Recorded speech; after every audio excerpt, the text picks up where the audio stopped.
د مخلوقاتو د انجام او خاتمې په اړه الله تعالی فرمایي هر هغه څه چې پر ځمکې باندې دي فنا کېدونکي دي او یوازې ستا رب چې د جلال او درناوي خاوند دی باقي پاتې کېدونکی دی.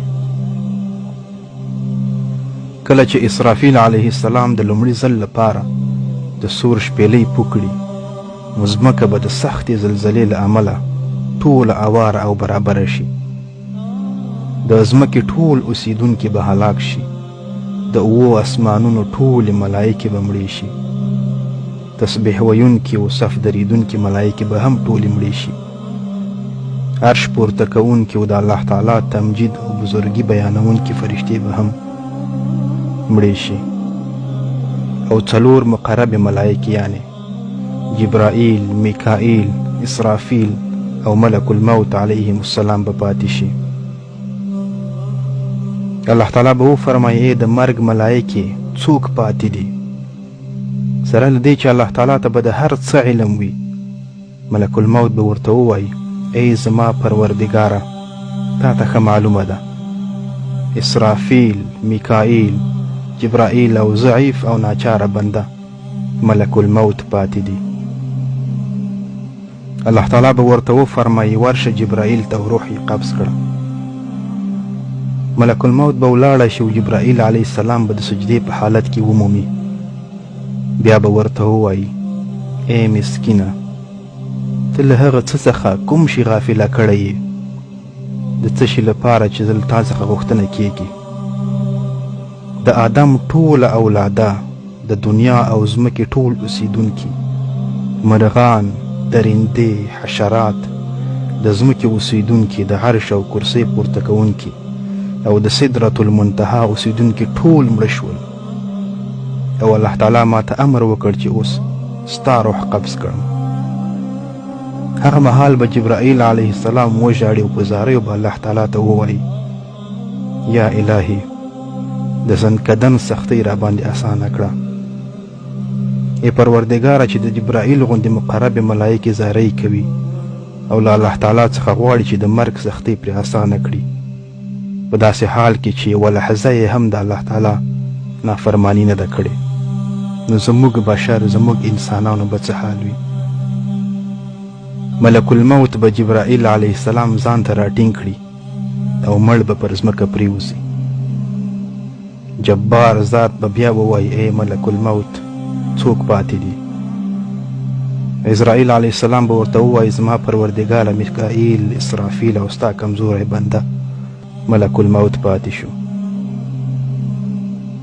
میکائیل علیه السلام هغه فرشته ده چې پر باران او اوبو باندې مقرره ده.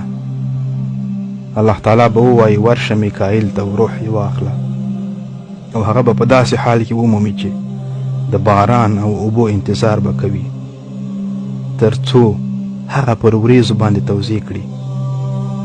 ملک الموت د هغه ته ووایي مسکینه ته له هغه څه څخه کوم شي غافله کړی یې؟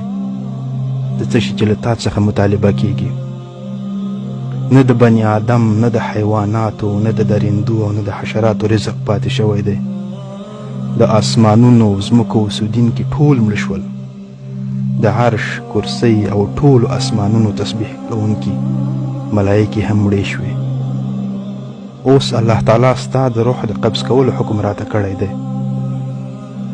میکائیل علیه السلام به هغه مهال په ژړا شي او د الله تعالی څخه به په زاریو غواړي چې د مرګ سختي پرې اسانه کړي.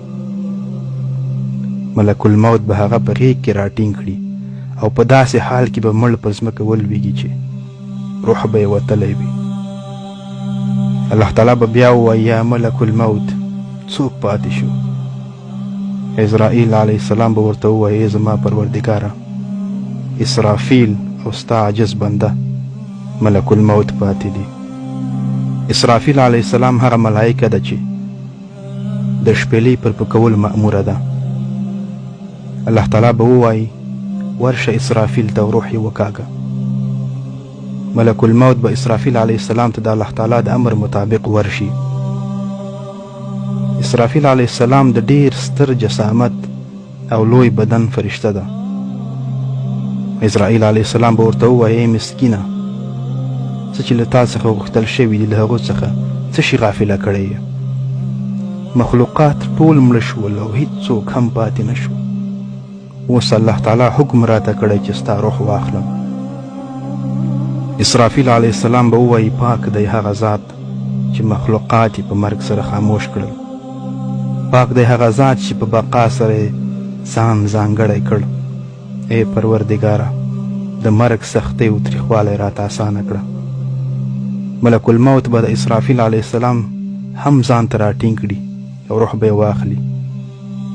د اسرافیل علیه السلام بې روحه ستره مجسمه به پر ځمکه راولویږي. که د اسمانونو او ځمکې ټول اوسیدونکي ژوندي وای نو د اسرافیل علیه السلام د لوېدو له سختۍ او شدت څخه به ټول مړه شوي وای. ملک الموت هغه ملایکه چې د ارواحو پر قبض کولو مأموره ده. الله تعالی به پوښتنه ترې وکړي چې څوک پاتې شو یې ملک الموته؟ ملک الموت به ورته ووایي ای زما پروردګاره زما خالقه ستا عاجز بنده ملک الموت پاتې دی. الله تعالی به ورته ووایي زما دې په خپل عزت او جلال قسم وي چې زه به نن په تا هغه څه څکم څه چې تا زما په بندګانو څکلي دي.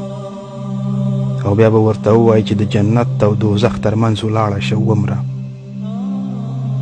ملک الموت به د جنت او دوزخ ترمنځ ولاړه شي او یو هیبتناکه چیغه به یې له خولې ووځي.